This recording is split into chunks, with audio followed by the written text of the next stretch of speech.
You are standing in a kitchen and you don't know why you're crying. Nothing tragic happened. No one died. No one left.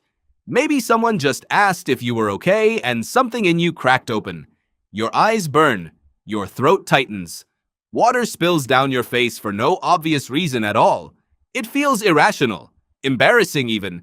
But the real answer is far stranger than embarrassment.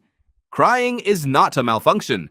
It is one of the oldest survival tools your body owns, older than spoken language, older than fire, older than the wheel.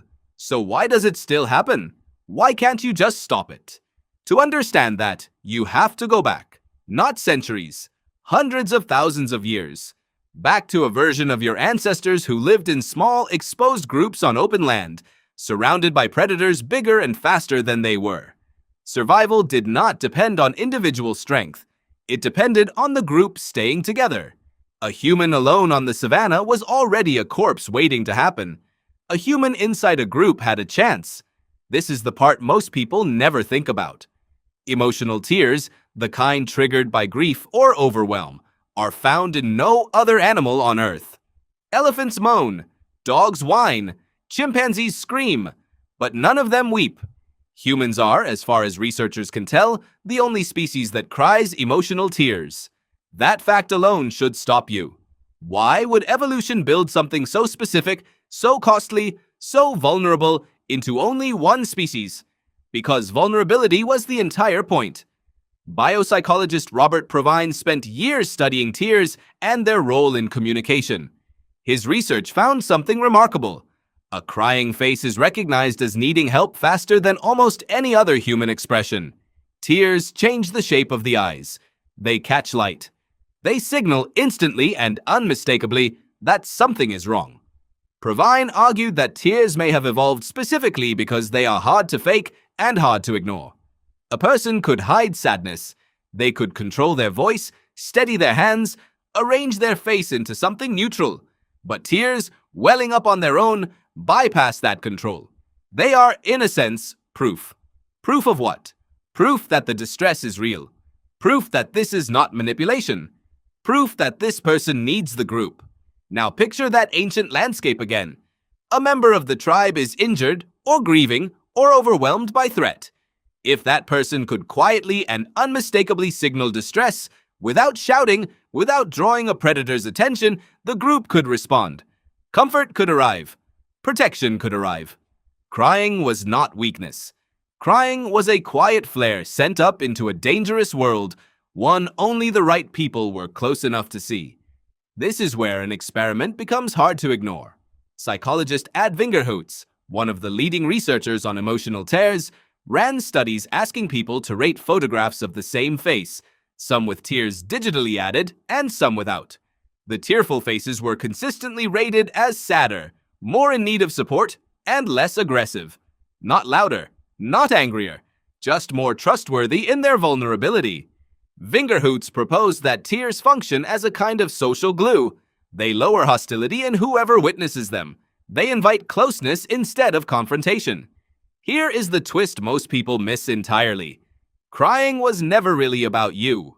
It was about them. It was never designed purely to release your internal pressure.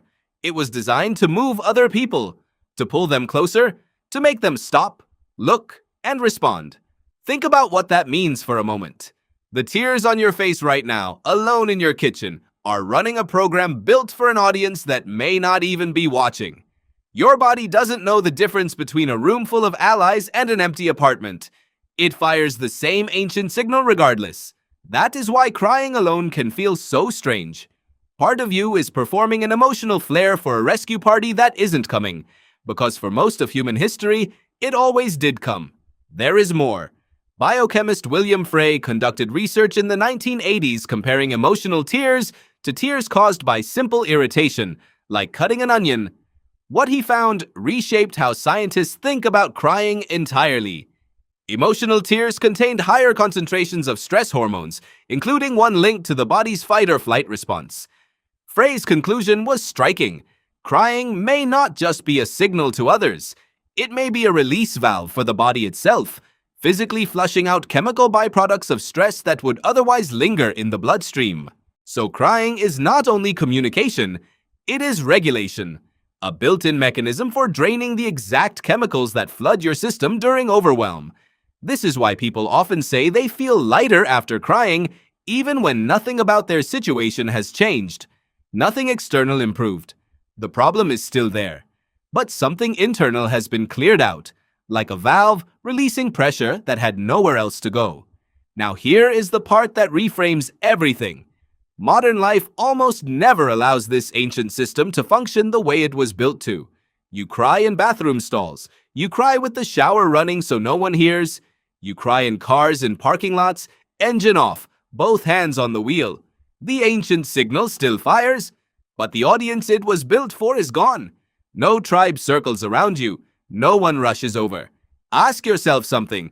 What did it cost your ancestors to let themselves be seen crying? Very little, because they were surrounded by people whose survival depended on caring for one another. What does it cost you? Often, everything.